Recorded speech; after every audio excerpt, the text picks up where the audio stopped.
This episode is brought to you by MeUndies. While MeUndies can't totally help your love life this Valentine's Day, they can offer you insanely comfy undies and loungewear to buy or gift. MeUndies has so many awesome Valentine's Day prints and styles. Plus, you can match with your partner, friends, or even your pets. This Valentine's Day, give the gift that'll keep them thinking of you and score huge site-wide savings at MeUndies.com/Spotify. That's MeUndies.com/Spotify. MeUndies. Comfort from the outside in. Would you rather drown than get on an ark with Russell Crowe? Answer me this, answer me this. Why do you say goodbye when I say hello? Hello, hello. I don't know why you say goodbye. I say hello. We start this episode with a slapped wrist for Ollie. Oh, plus ça change. Huh? And I did that with a relatively decent accent, was so much that French better. people can't get in touch and be upset. You are really improving at French. Merci. Well, this slap comes from Chesney in Torquay. Must be named for Chesney Hawk, surely. That's right? extraordinary, isn't it? Why did your parents name you Chesney? The parents looked at the child and thought, he is our one and only. I see, yeah. And then when he gets older and rebels a bit against them, he could use Chesney Hawkes' follow-up hit, I'm not your little boy, I'm not your little toy. Even Chesney Hawkes didn't remember that one. Well, Chesney in Torquay says, last episode, Ollie, you said that The Fez hasn't been on primetime television since Tommy Cooper and it needs a revival. I did say that. But I debate that The Fez has quite recently been back in the spotlight.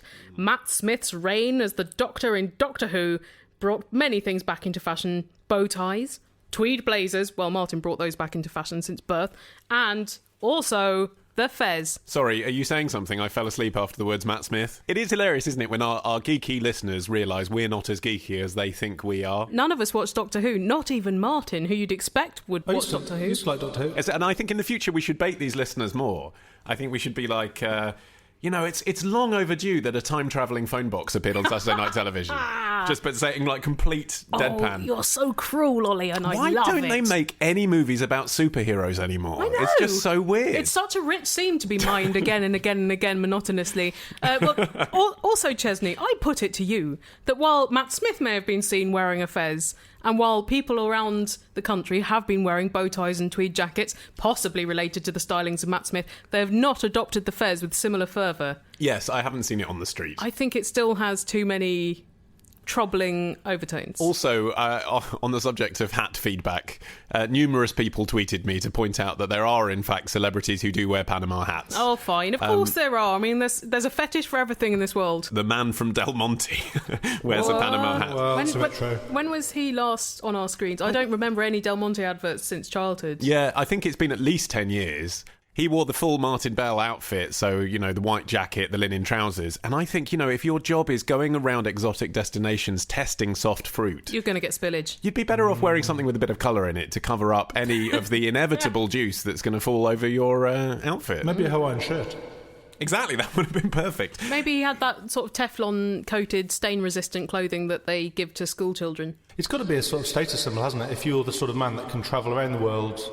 eat a lot of fruit and still remain pristine like Alec Guinness. Yeah. Now, you're doing pretty well, aren't you? If Doctor Who just involved Matt Smith trying not to spill fruit on himself for an hour, I'd watch it. Yeah, me too. A man called Martin has tweeted me as well to say that in the Are You Being Served movie, both... What? We're talking really mainstream now. Yeah, both Captain Peacock and Mr. Rumbold wear a Panama hat as well. How stupid of you So not to there remember. we are, right up to date with a contemporary reference there. Well, that's episode 286 taken care of, but if you go a bit further back, there's this. Hello, Helen and Ollie.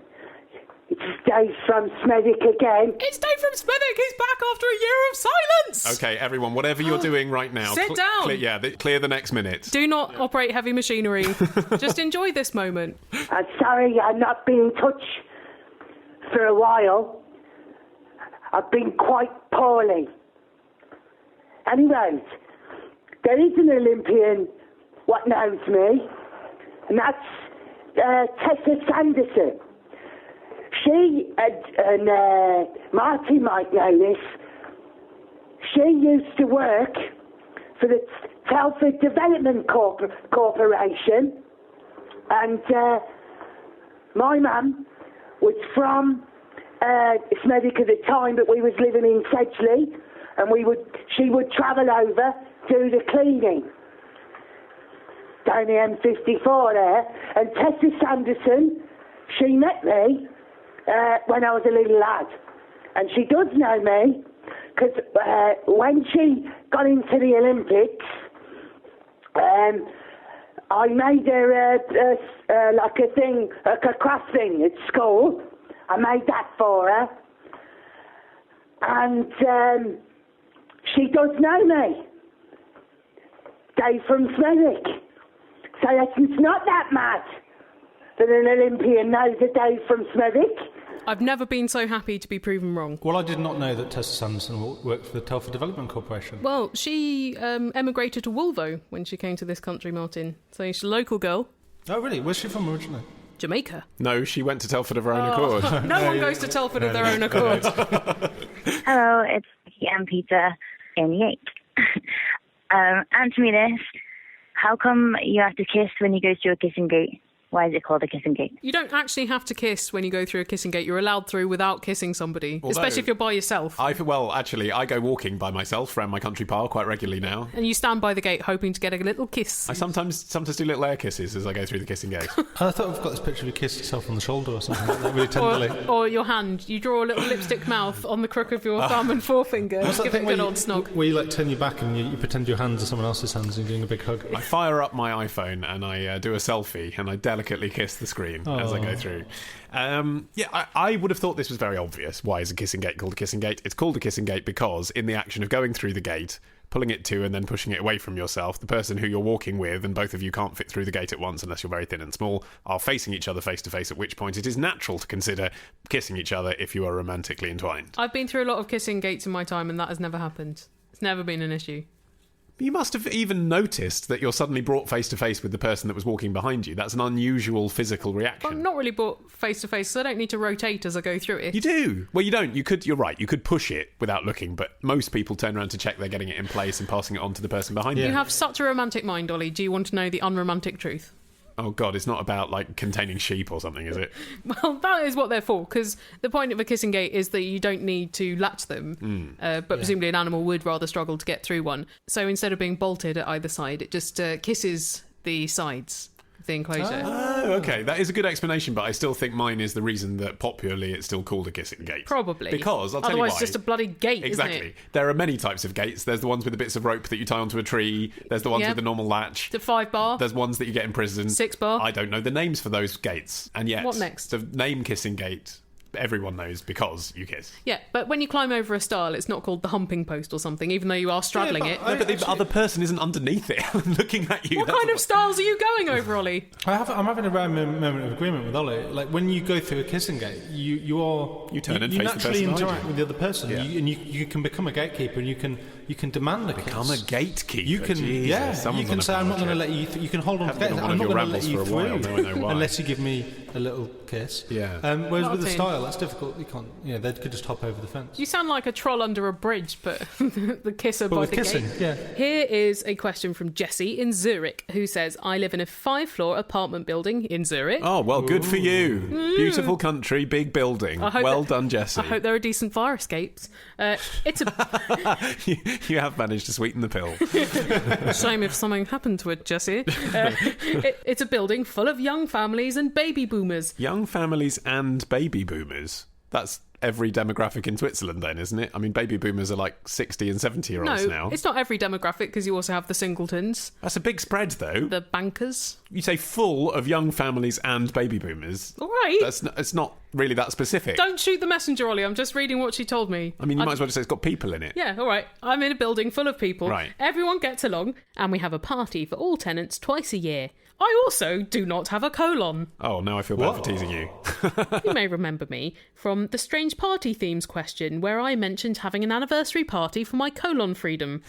So I do remember you, Jesse, yes. And I do feel guilty now for teasing you. I'm glad that you live in a nice apartment in a nice country, and I'm sure your neighbours like you. So, says Jesse, when I'm coming home from a commute or running errands, I'm often ready for a jaunt to the loo. Don't blame you. Unfortunately, I inevitably meet one of these friendly neighbours who want to kiss me 3 times and chat. Ollie, answer me this. How can I politely blow off my gracious neighbours and head to the can? That is very difficult. Maybe by saying, sorry, I've got no colon, I need to rush. Yeah, but you don't want to get I'm into going to that. shit on your shoes.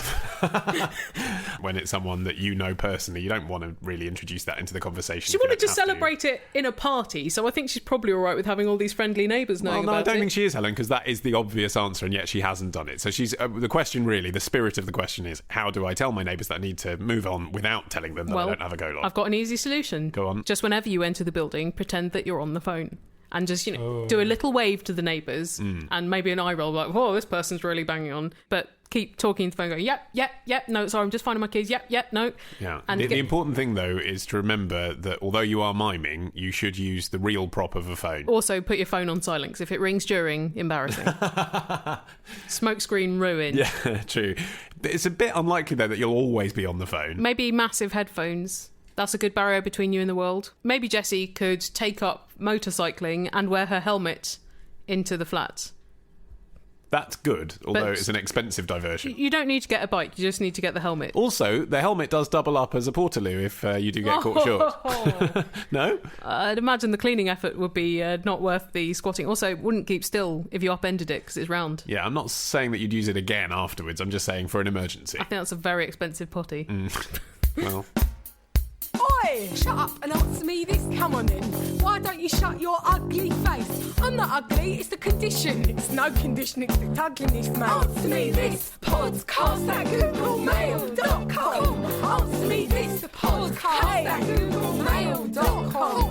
Answer me this podcast at googlemail.com. Nothing. Seriously though, go back to your own country. That's what we're all thinking, isn't it? It's what we're all thinking. It's got a question. I ain't got no questions. Don't look at me. Shut your mouth. Whether it's a movie night or just midday, Skinny Pop is a salty snack that keeps on giving. Made with just 3 simple ingredients for an irresistibly delicious taste and a large serving size that lasts. Deliciously popped, perfectly salted. Skinny Pop, popular for a reason. Shop Skinny Pop now. Here's a question from Joe, who says, 10 years ago, I met the love of my life. Oh. And so far, have had a wonderful life together. Yay! Getting married only a few years ago. That's quite a long time ago. Yeah, indeed. And there's got to be trouble in paradise, otherwise we wouldn't be reading it. Oh, okay. She is amazing in every way. Talented, kind, beautiful. But, hooray! But her grammar and pronunciation are atrocious. Well, so what he meant was she is amazing in almost every way, but not quite. I know this shouldn't bother me, he says, but it does. It should. See, now I come at this from a completely different point of view. My girlfriend's dyslexic. Yeah. The fact that I have more of a mastery of grammar and pronunciation gives me a power trip. I don't think, I wish she knew how to use an apostrophe. I think, isn't it great that I know stuff she doesn't? Makes me feel good. There aren't many things, that she doesn't know. Exactly. Yeah, but I don't feel that working with you. I just feel sorrow and pity. Despite coming from a middle-class background, she drops her T's. Well, so do I, because I grew up in Kent. So does George Osborne. Does he? Although apparently he's been taking reverse speech lessons in elocution to do that. Bloody Betty has. Yeah. She doesn't pronounce her H's, and she is sloppy in all manner of verbal utterances. Are you sure she hasn't got some kind of mouth problem that means her tongue and her teeth can't form letters correctly?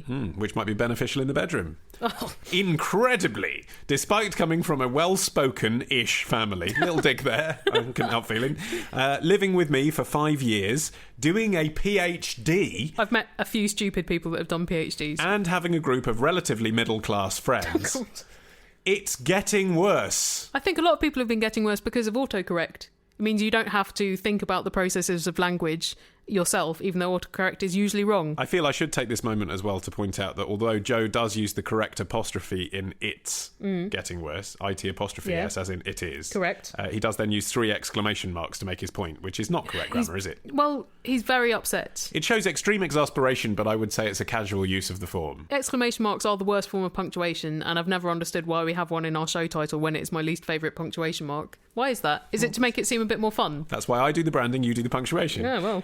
She has even started picking up local slang, such as ending every sentence with, is it?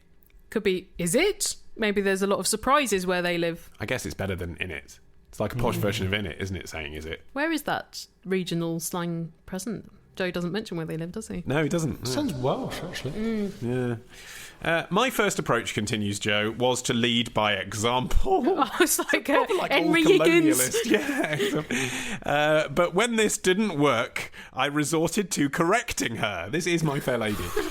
With the obvious consequences. Marriage and happy ever after. We don't have children yet, but when we do, I am terrified of them taking after her. Better have her sterilised then. Which would inevitably lead to a life selling newspapers outside tube stations. Well, firstly, people need newspapers. Secondly, is that the only option? And also, it's perfectly possible to get a job even if you speak in a way that Joe disapproves of. Even if you speak in very casual English, you can get a high-flying job. I think that's probably right. I think, Joe, you're showing a bit of your own snobbery here. So, Helen, answer me this. How can I improve my wife's pronunciation without causing more offence? You absolutely can't. And a lot of no these... need to call him that, Helen, just because your pronunciation's a bit off. And I feel very strongly about certain linguistic bugbears, and I know that I have to keep it to myself because it's only myself I'm hurting. It's not as important as other things in life. If it's only yourself that's bothered as well, there's almost no point flagging it up. The thing is, I'm not talking to other people about it because it's my secret shame. And also I don't want to get into a really pedantic discussion with them because it's not that interesting. Joe is effectively inviting you to have a pedantic discussion now, so Helen, take the opportunity. Give us 3 examples of linguistic bugbears. Okay, well, I can't narrow it down to 3. Someone else's. Well, we've spoken on the podcast before about people using pronouns incorrectly when they say and I. Examples. So Ollie and I. Right, yes. If you're saying I bought lunch for Ollie and I, that is stupid and illogical. Because you wouldn't say I brought lunch for I. Yes, exactly. Yes, You've learned something from me, Ollie. Fine. I'm so proud. Give me a second one. All right, my mother, who is a truly wonderful woman. Is this an example of a sentence? She says performance instead of performance. Well, that's just wrong. Well, I do correct her every time, like performance, right. And that hasn't caught on in 20 odd years. Yeah. She's probably doing it to troll me. It's amazing when you hector someone that it doesn't sort of sink in, isn't it? Yeah. But she also says at the end of a sentence, almost like punctuation, if you see what I mean. And usually she's saying something quite simple. So, well, of course I see what you mean, Mother. It's not that hard to grasp. You see, my girlfriend says "and that" a lot. I went down to the supermarket and they had a big display of melons and mango and that. Well, and I like it. I find it charming. It'd be great if she was saying "and ting." I say "and ting." A little bit of patois in Hertfordshire. All right, one more linguistic bugbear that you have. I just don't want to get into it. Come on, one more. Well, I think you use 3-point ellipses too often, Ollie. Why do you have to say about me? I said not me. Well, I was trying to think of ones that were... To make it personal all the time. Oh. This is the problem. You can't do it without causing offence, no, exactly. Joe, so don't. And that was a very gentle one. Yes. I think one gets to a point in one's life when one grows out of irritations with other people's use of language. Exactly. Or you just learn to deal with it. Because everything else is so rosy for you, Joe. There's got to be some grit in the oyster, hasn't there? I think it's much more interesting for people to use language in a personalised way, and maybe not necessarily be entirely correct, then everyone homogenises and is grammatically correct. It's really boring. Yes, it's really boring. I think we are in rare agreement today, Martin. Don't look down upon people because they make simple mistakes. Here is the thing, though. Here is the crux of the matter. Joe, I put it to you that it is not the content of what your wife is saying. It's the fact that you feel she is déclassée. That's the thing. It's snobbery, isn't it? He feels on some level that even though he loves her and thinks she's fit and everything, she's not good enough for him. Or she is letting herself down. Yeah. If it's not actually ruining her life, probably just leave it. Okay, the thing is, though, Joe knows he's being a dick about this. I guess so. I get from the email that there's a sort of level of self-awareness and humour, because if there wasn't, I would be strongly agitating that she get a divorce. Yes. But what does he do? He feels the irritation. Yeah. He internalises it. This could lead to self-harm, Helen. How can he express himself? I internalise it, Joe. There are a lot of linguistic things that make me sick in my mouth. People writing Hun on the internet and not meaning the race of Huns. People saying slither instead of sliver. These are just yet more examples, Helen. I'm saying, what does he do? Yeah, but I've learnt to bury them, Joe. I've learnt to deal with them day by day. And this is why Helen's the most repressed woman you'll meet. Well, actually, and it's fine. It's okay. I can relate to this on a level of social media etiquette. Because I used to... I can say who it is, actually. I think it's okay. So a few years ago, before I was a presenter there, the presenter on the morning news at LBC was a lady called Susan Bookbinder. Yes. Lovely lady. I used to go on her show every Thursday morning at 6:50 and do a paper review. And the night before, she used to tweet about what was coming up in the next morning's show. Oh, did she say, Ollie Mann's coming on the show, and she forgot that if you do that, then no one can see the tweet? Only I could see it. Only me and people who follow both of us could see it. It's not a big enough overlap in the Venn diagram. And I said it to her once in person. I said, if you do that, it's only me and the people who follow both of us that can see that, what you should do if you must start the sentence with at Ollie Mann is you should put full stop at Ollie Mann is coming on my show. But it's better to say on my show tomorrow at Ollie Mann. Exactly. And she never learned. She doesn't want to learn. She doesn't want doing to. it out of spite. No one's going to know Ollie Mann's on the show. And then I just thought, you know what? She's a charming lady in lots of other ways. She's got a beautiful radio voice. She's a distinguished professional. And you know what? She's probably in her 50s. She doesn't give a shit. I also feel snobbery about people who send emails to a large amount of people without BCCing. No, that's not true. You don't feel snobbery. You get really, really angry. I do. I feel like they're subnormal. Someone did that to me a few months ago, and someone just replied all and went, BCC, what is it? ? So I think Joe has just got to overcome the impulses in himself. I think leave your wife alone. Save this kind of nagging for something that is really important. Because otherwise she's going to kick you in the nuts over things that are not important enough. But anyway, it's the Easter holidays here in Britain. So here is the intermission, and this week it's a little bit of the Answer Me This holiday album, which is available at answermethisstore.com. Here's a question from Dan in Orkney, who says, my wife and I are going to New York for a 5-night stay. We're really looking forward to it, but as it's such a short stay, we can't choose what to see and do. There's so many options, and we want to relax as well as take in the sights. Well, you're going to have jet lag. That's right, and I'm not sure New York is really a place to relax in either. I mean, obviously, it's an urban environment. Yeah. It never sleeps, Dan. You can sleep in Orkney. Perhaps, says Dan, we are overthinking it, but we don't want to miss something awesome. So, Ollie, answer me this. What should we do and see in New York? I think the fact, Dan, that you're writing to us from Orkney is really colouring my judgment on this. I'm imagining they don't have so many of the big buildings and busy streets in Orkney. I haven't been, but I may be doing it a disservice, but that is not the Orkney vibe. It's the impression we get. Maybe the Orkney Tourist Board is doing Orkney a disservice. But well known for its statue of Orkney and... Orkney Fashion Week, Sex in the Orkney. I would watch Sex in the Orkney, actually. I'd rather watch that. Yeah. The adventures of 4 single 30 and 40-somethings in Orkney would be much more interesting. Where are all the single farmers? We're going to die alone here. Listeners, if you have a question that you would like to ask on our phone line, then this is the number you need to dial.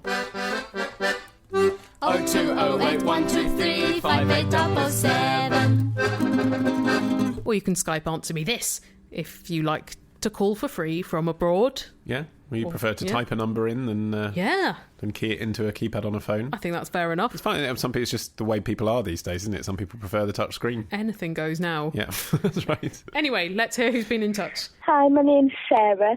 Helen and Ollie, answer me this. What different kinds of catnip is there, and what is the different effects it has on kitties? Because I understand there are certain ones that'll send the cats really, really wild, and some that actually calms them. Would you be able to tell me them? Thank you. Bye. Questions about cats. That's catnip to Ollie. Catnip, or as it's known by its official Latinate name, Nepata cataria. Catus nippetus. What different types are there? There's only one type, actually. Oh, really? Yes, but I think people get confused because, like all herbs, you can get it fresh or you can get it dried. Oh, I was wondering whether there are different types, like there's, say, spearmint, peppermint, lemon mint. No, just one catnip. Red kryptonite, green kryptonite, black kryptonite. But obviously, as well, it can be in bloom. So it's a plant, but it can flower. So it looks different in lots of different ways, but it's the same plant every time. Same old catnip. Yeah. And in terms of the ratio of cats that enjoy to nip on the catnip, somewhere between 1/2 to 2/3 of cats apparently are partial. Okay. And Coco is, I'm pleased to say, in the majority. She's one of the junkies. She is. And it's great because it revives interest in things that they've grown tired of. You. So, yes, exactly. Smearing your body with it. A little bit behind the ears. Wear it as a cologne. It's the only way she'll sit on me. I've only got so many claw marks. No, but it's actually quite nice in a way. I mean, you just wish that you could do it with human beings sometimes. You know, because you know how sometimes you walk into your house, you're like, oh, I'm sick of looking at this furniture. Oh, I don't want to eat this food again. Yeah, but if you just sprayed something in the air and you're like, oh, this furniture's amazing. Isn't that what people are like on Coke? Yeah, I suppose so. You're so interesting. I'm having such a good time. I suppose so. It is kind of like that. I'm immortal. So, I mean, she's basically uninterested in her scratching post, for example, 80% of the time. When I rub dried catnip on it, suddenly that is the totem pole at the centre of the world. Would it be the same if you rubbed, say, tuna fish oil on it? That would be disgusting because it's in the middle of my sitting room and I'd be able to smell that. Cats are disgusting, and so is everything associated with them. They're not like dogs that stink the house out. Oh, let's not get into this. Dogs don't stink the house out. Catnip has a pleasant minty smell for humans as well, is the point. But anyway, so it's a great way of reviving interest in an item they otherwise wouldn't be keen on. But also, yes, there are different reactions. The traditional thing is rubbing on the plant, rolling on the ground around the plant. Have you got to a catnip plant, or are you just using essence of catnip? Yeah, no, you ask a question that is fascinating, Helen. You just don't realise it yourself. I might not realise it after you tell me why as well. We have got her a catnip plant, of course, because she's the most spoiled cat in Hertfordshire. And is she always humping it? And she's not remotely interested in it. She only likes the it dried stuff. Yeah, which I think is because it's more intense. I think the raw stuff just, it hasn't been processed and treated, and it hasn't kind of stewed in its own nippiness. Yeah. So yeah, when she's outside, she'll give it a sniff, but she's just as likely, unfortunately, to go rolling around in our parsley or tarragon as she is in the catnip. I know. But some cats go absolutely properly mental, like start licking themselves incessantly as a result of catnip, and you can see that there is a sort of aphrodisiacal quality to it. But it's like some people, they go really topsy-turvy if they have tequila, and other people it's just like another booze. Yeah, it doesn't exactly. produce a particularly lurid behaviour, but in other people it does. Well, Ollie, I don't want to make you OD on your catnip, but here is another question about cats. Oh my God. From Harvey from Maidstone. Harvey says, Ollie, answer me this. What the hell is Hello Kitty? Oh, good God. Well, we need a whole podcast series to address that one, I think. It's very zen, isn't it? I realise it is a well-known brand. Yeah, that is basically what it is. Well done. Yep. Yeah. And is widely known for selling such items as bags and stationery, etc. But how did it originate? Was it a Japanese children's show? Or was it created by Western culture as a big marketing ploy in order to sell units by a company which was suffering? How would you come up with that? Like, if that was the case, if you were a Western company, think, you know what the children of America really want to see? A poorly drawn character without a mouth in a Japanese style. That looks really melancholy and has the moon for a face and but a it's bow. waving for no reason at all. I also get Hello Kitty mixed up with Miffy, which I think is the same but a rabbit. Yes. I don't even know if they're associated. They probably don't speak. They're very much not associated. The creator of Miffy was very vocal about this when Kitty first arrived on the scene. Miffy precedes Kitty? It does, yeah. But in a different country. I think Miffy was Dutch. Oh, okay, not even the same continent. Yeah, then. So I don't think the originator of Kitty knew about Miffy. Now Martin's looking at pictures of Miffy. I really like Miffy. Why? What's to like? It's just shapes. Like, there's something in the body language which expresses like awkwardness and disappointment, yeah. lack of confidence. We're going to return to this theme, Martin, because listeners won't know this, of course, but Martin surrounds his desk and his personal life with a lot of pink fluffy things that are designed for teenage girls primarily. Or preteen girls in Asian countries particularly. He loves Artbox. If you need a reference, look at Artbox stuff online. So hold that thought, Martin, but I want to return to you to ask you to explain that fetish in a few minutes. But the history of the character, in answer to Harvey's question, is that it wasn't created for a show. It was created as a piece of merchandise. Wow. By a lady with a Japanese name that I'm not going to attempt to pronounce, who was at the time, and it's quite charming this, I think, quite simplistic origins, was at the time making rubber sandals herself and selling them in a market. And she noticed that she'd sell more when there were characters on them. And so she commissioned an illustrator to design some characters for her to put on some sandals. It was as simple as that. What sort of decade are we talking here? 1974. Later than I would have thought. Yeah, me too. I would have thought a 60s thing or a 50s thing. Anyway, started flying off the shelves with this Kitty character on. I think there were a few other characters, and indeed the parent company of Hello Kitty still has other characters. But Kitty, I guess like Fido Dido or one of those things, just suddenly went mental, and that was the one everyone wanted. People do love cats, as we see now with so many internet memes. Can't get enough of cats. Yeah. Even though you could just look at a circle with 2 triangles on it. Call it a day. So, yeah, that's how it came about. There was no TV series until, of course, eventually there was a TV series. Yes. 1987. But then Kitty doesn't have a mouth.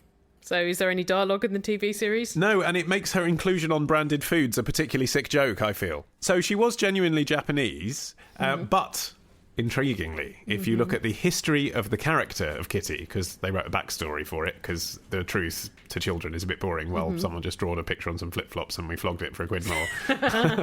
And that's how Hello Kitty stuff still works. Yeah. It's more expensive than the other Filofaxes. Yeah. The character's backstory, believe it or not, is that she's English. Is that why it's Hello Kitty rather than Konnichiwa Kitty? Yes. She was born in a London suburb, like me. One? Which one? I don't know, but if she was born at Hendon General, we've got something in common. To me, I suppose that's a bit like Paddington being born in Peru for an English audience. It sounds exotic to a Japanese teenager being born in London. So that's why. And apparently the name Kitty itself is also British because it's from the cat in Alice Through the Looking Glass. Alice says, "Hello, Kitty." That was the inspiration. That's odd because you could take so many pairs of words from Alice Through the Looking Glass, and it would turn out very differently. Very different. When are we going to get a Walrus and Carpenter-based toy series? Not soon enough. But there are 2 elderly Kitty characters as well. Twilight Kitty, Ancient Kitty. Apparently she's got a Grandpa Anthony and a Grandma Margaret. Now that's never crossed the sea, has it? We've never seen that here on a satchel. And does she not have parents? She does, yes, but I don't know if she was brought up by her grandparents, I don't care. But have you ever gone in for Kitty merch? No. Well, perhaps you'd be swayed by the more adult Hello Kitty products that you can buy now. No, I'm not going there, Helen. It's not a dildo with it on the end, well, is of it? course there is. But I doubt that's an official product as well. But there are official... I don't know, you sell them for £2 more. Yeah. It's just the next step from the rubber flip-flop. There are official Hello Kitty wines. That's a real thing for mad Japanese women. And is it very sweet, pink, sugary wine? I suppose so. And there's even Hello Kitty air jets. Yeah, but a couple of airplanes have been commissioned with Hello Kitty, but I suppose that's no different to Virgin putting slightly ironised kind of glamour models on them. Yeah. It's just a bit weird though, isn't it? Right, Martin, the time's coming. Why do you like things that are aimed at Japanese preteens? There's a certain purity of expression, isn't there, Martin? Simplicity to like a bear or a rabbit character drawn, and the way that those characters are drawn that sort of tickles a particularly childlike part of my brain. The reason I'm curious to dig around is because, like my Dancing Killer Whale or Disney thing, it's a weird memento from your childhood, I imagine, that you've carried into adulthood. Well, no, not really. They're not things I remember from childhood. They're not do Faux Naive in the Midlands. Well, no, not in 1980 they didn't, no. Fair enough. You can transcend your upbringing, Ollie, and be an adult man that is into these things for children. Maybe. I'll tell you why I'm concerned. I was reading earlier about the Hello Kitty murder. Did you hear about that? No. Did they make a Hello Kitty into a throwing star and sever someone's arteries? The murderer inserted his victim's head into a Hello Kitty doll after decapitating her. Now, that would certainly give an air of melancholy to the drawing, wouldn't it? And then what? I don't know. I don't imagine there was a lot of spin-off merchandise. The Hello Kitty murder kit. In the 90s, I hired a 12-person web team to build and run my websites, and I realised my tech dream. Then the dot-com bubble burst, and I had to drown them in a stream. Why didn't I just sack them? But now, thanks to Squarespace, you can do it alone and build a lovely website for tablet or smartphone. Enjoy it now, 'cause in 10 years you'll be replaced by a drone. Just like Terminator 3. Thank you very much to Squarespace.com for supporting this episode of Answer Me This. Patrons of the arts, that's our Squarespace. And indeed, they can be patrons of your art if your art is making a website that's it looks nice, pleasing to the eye. It's both aesthetically pleasing and functional. Yeah, but not just supportive in the way that a patron might be in the UK, where they just benefact money to the National Theatre and then actually reserve all the best seats for the sponsors, and then you can't get a seat. Not like that. No. In a good way, because they provide 24/7 customer support. So if you have problems using their very easy tools to design a website, it doesn't matter. You can get them online 24/7. Well, that's a very strong case. Indeed. And if you want 10% off your Squarespace account for a year, use the code ANSWER. Here is a question of computation from Joe in Seattle, who says, Ollie, answer me this. Why is it that the key command for paste is Command plus V or Control plus V? What did I do in a previous life to merit these questions? Boring things. I understand that P is already used for print, but what does V stand for? Faced. Victory. The feeling of victory you get when you paste a lump of text into a document and feel like you've written something. I should know, I've done verbatim theatre. I suspect the origins in V being for paste are that C would always be, if you think about it, either cut or copy. Yes. Right? And I think when they were deciding, should it be cut or should it be copy, I think they thought, well, C could be for copy because look at the X. Look around the keyboard. You'll see the X looks a bit like a pair of scissors cutting something, right? And that is historically then how it's been used. Or just crossing something out. Indeed, yeah. And of course that is then something that's used visually and referenced in the crop tools that you get in things like Final Cut and Logic and stuff, right? Okay. So, if X then is for cut, if C is for copy... It's like you're reading out an equation. Then it makes sense that you've got the paste button nearby to those buttons. You've already used Z for undo because that's the nearest to the control key, so why not use the V for paste? Then you've got cut and paste either side of copy. I think that's the reason. I suppose you're right as well. It doesn't make sense to have the buttons too far away from the control keys. Exactly, yeah. You want them as close as possible. And actually, I'm trying to think which key on the keyboard I never use as a shortcut for anything. J, K and L I don't. No. Do they? I don't even know what would happen if I press Control K. Apple J will open up your downloads window in Firefox. That's useful. In fact, I don't do many shortcuts with the right hand on the keyboard, not in life. Shift Apple L will flag up a message in mail. This is fascinating. I don't know why we don't do more of this. Martin, go through the whole alphabet, please. Leave none out. Apple A is a good one. Select all. Oh, yes. Yeah, we all know about that one. I like the one in Microsoft Word. Where is it? Why didn't I just drown myself right now? I think it's something like Control Alt and A, where it turns everything, it selects everything, and then turns it all into mixed case, uppercase, or small case. Just at random. Is it like a lucky dip? Or does it actually do what you want? No, you can toggle between the different things. That's amazing. It's not you going, oh, this text's looking a bit boring. I want someone to fuck with it for me. I may not have said exactly the right selection of keys there. I don't care. Don't write it. No. Haven't looked it up. Work it out for yourselves. Yeah. Apple Plus is very useful for scientists. Subscript. Well, here's another question of fascinating engineering. Oh, it's God. from Naomi from New Zealand, who says, your podcast is my favourite one to put on in the morning when I'm having 5 more minutes in bed. Helen, answer me this. Who invented the snooze button? It is both a blessing and a curse. So who came up with it and how long has it existed? Weirdly, it is widely attributed to Lew Wallace, author of the book Ben-Hur, later made into the film Ben-Hur. Get away. Well, I think one should get away because, firstly, I can't find any proper foundation for this because mainly he wrote books. And secondly, he died in 1905 and the first clock to be marketed with a snooze function didn't come out till 1956. So why the 51-year age gap of quite a useful function? Well, may I speculate that the 51-year age gap is because in 1956 they came up with a digital alarm clock, whereas the earlier ones would have been analog. So perhaps he'd adapted his analog alarm clock to have the equivalent of a snooze button in analog terms. Yeah. But it couldn't be mass marketed until digital clocks were invented. I can think of a way that it would work. So like, with an old-fashioned clock, you have a finger that you line up. And when the clock lines up with that, the alarm goes off. Yes. So you just have a lever that pushes it for 10 minutes. Or something. What I'm speculating is that that's what Mr. Ben-Hur invented, but it wasn't mass marketed. But there's no evidence that I've been able to find that he did anything with clocks at all, apart from maybe admire them. It's like Tony Benn and his chair that he invented, isn't it? That he used to bring to events. I mean, no one's going to... in fact, no one really recalled when he died the other week that he did that, but he did. He went on the telly and he talked about a special golf chair he'd invented that was easy on his back. Didn't he invent the chair that's in Burn After Reading?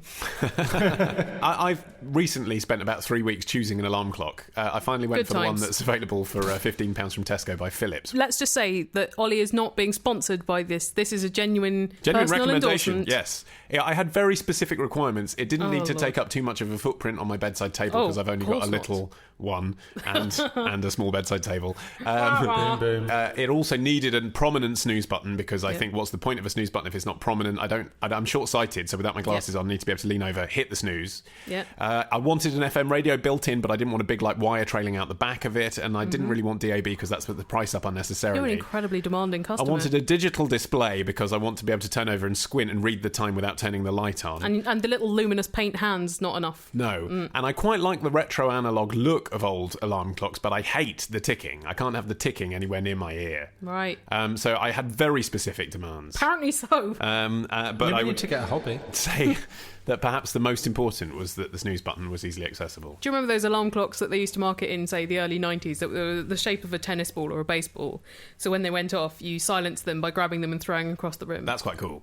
Sort of, but then you've got to find the thing for the following day. Although, actually, if it's on snooze and it's at the other end of the room, that actually forces you out of bed, which is quite good. What if it's rolled under the bed and you can't find it? Yeah, that's a nightmare. The early snooze function, though, was called the drowse function, or the drowse button, which sounds a bit like it's going to drug you into 5 minutes more slumber. Nap. is actually what people say, isn't it? People are more likely to say snooze than drowse, but if people say in the middle of the afternoon, I'm going to go for a little snooze, they're more likely to say nap I've these never days. heard drowse used as a noun. Yeah, exactly. But why not nap? Why is it not a napping button? Kit button on the British alarm clock would be good. 40 winks. Yeah. I mean, what's that about? Or schluff.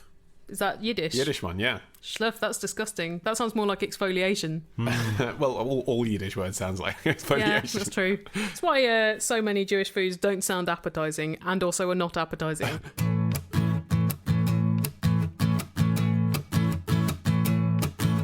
Helen and Ollie, answer me this. I don't want you to dance or kiss, but reveal your theories and take off your muzzle. Ponder my query and solve this puzzle. It's swell. Good golly, you crazy kids. Oh, Helen and Ollie, answer me this. Here is a question from Neil in Birmingham who says, Ollie, answer me this. How much money do those folks who paint themselves silver every morning and then stand still on a box for the entire day make? I think he means human statues rather than people who just do that in their own homes with no audience. Yeah. He says, do they have another job to top it up? Or can you make a living wage being a statue? I love that. This is my dream job, but I'm just doing marketing to support myself as a human statue. I've read an article in which a comedian, as in a street performing comedian who isn't very funny but is very loud and gets everyone to clap, estimates that they make in a week, and it's £400 to £600 in a week. So, yeah, okay. so that puts them bad. on something like 20 grand a year. So actually quite reasonable. Now, what you have to ask is, someone who's just standing still, Yep. you know, they're not passing the hat round, they're not making jokes about it, people don't feel as obliged. In but fact, passing the hat around would ruin the act It of would. standing completely still. Indeed. But on the other hand, they can be there for 10 hours instead of one 45-minute set. Terrible varicose veins, probably. Probably. So I think it's probably a similar amount of money in Yeah. a place like Covent Garden. But they've got to spend a lot of money on face paint, Yes. for instance, and costuming, and presumably security so someone doesn't run off with the hat full of money. Well, actually, I mean, you talk about the competition, and this is a very sad story, but the Silver Wizard, who works by the London Eye, was, in 2011, clubbed to the ground with a concrete block by the Invisible King. Whoa! His bronze rival. No. Because he'd stolen his patch outside the London Eye. They were both immigrants from Poland.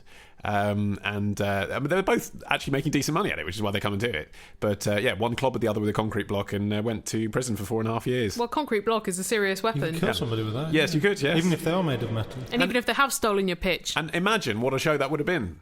Silver guy clobbering the bronze guy. Ollie. No, all I'm saying is they could have you? teamed up, couldn't they? They'd probably make more money that way. They wouldn't have to Oh, stand if they had still. a duel. If they'd had a squeaky inflatable hammer, fine. Yeah. But the thing is, I've never seen one of these people on the move. I've never seen them on the tube on the way in, because I'm assuming they're not going to cab it. I've never seen them assuming the position I've on seen their them box. resting. I've also not seen them having to deal with rain, because if you're heavily painted and Yeah. there's strong rainfall, it's going to ruin your silver robot face paint. What's interesting is that 10 years ago, this was a novelty, the standing still thing. 10 years ago? Maybe Not 15, sure. let's say. But certainly, anyway, it's something that I thought happened in our lifetime. I don't remember as a child seeing these at all. Don't remember stuff from before your own lifetime, Ollie.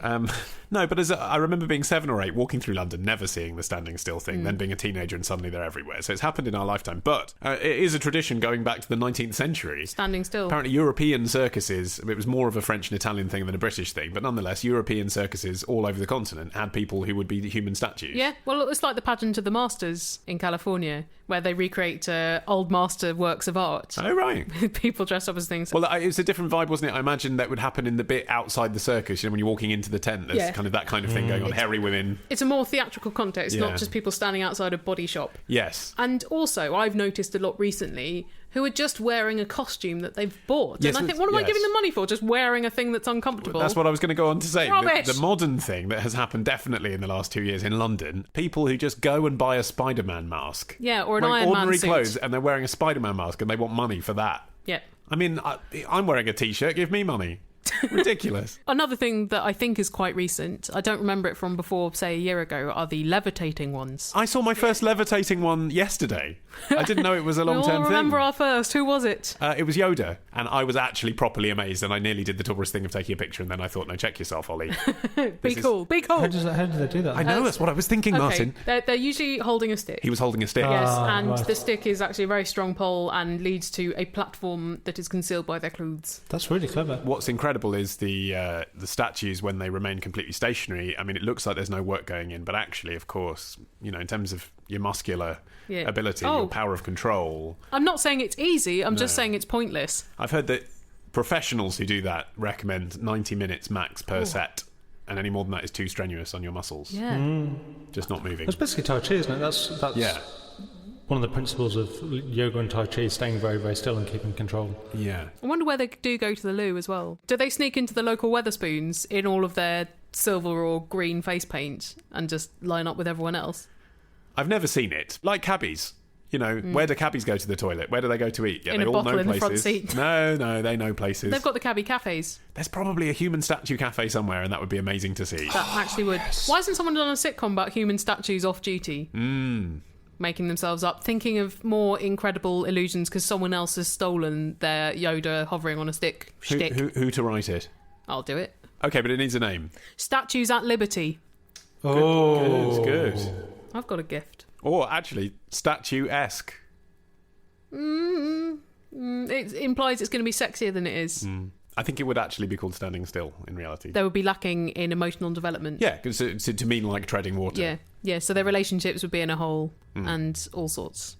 Okay, well, I think this is very promising. Done. And I'll write it up. That brings us to the end of this episode of Answer Me This. But if you want there to be a next episode of Answer Me This, then please supply questions via email, phone or Skype. And all of our contact details are on our website, AnswerMeThisPodcast.com. And also on there are links to Facebook and Twitter, where... Not just generic ones to our pages on Facebook and Twitter. Yeah. You probably know how to go to Facebook without a link otherwise. I think even if you just type F into Google, Facebook is the first result. That's what happens, So it just remains for us to say thank you for listening. Thank you very much to Squarespace for bankrolling this episode. And we will see you next time. That probably annoyed Joe, you saying see you next time when it's all through the ears. It's like you're trying to jab at him even at the dying moments of this episode. Like I'm trying to, Helen, not trying at. Bye!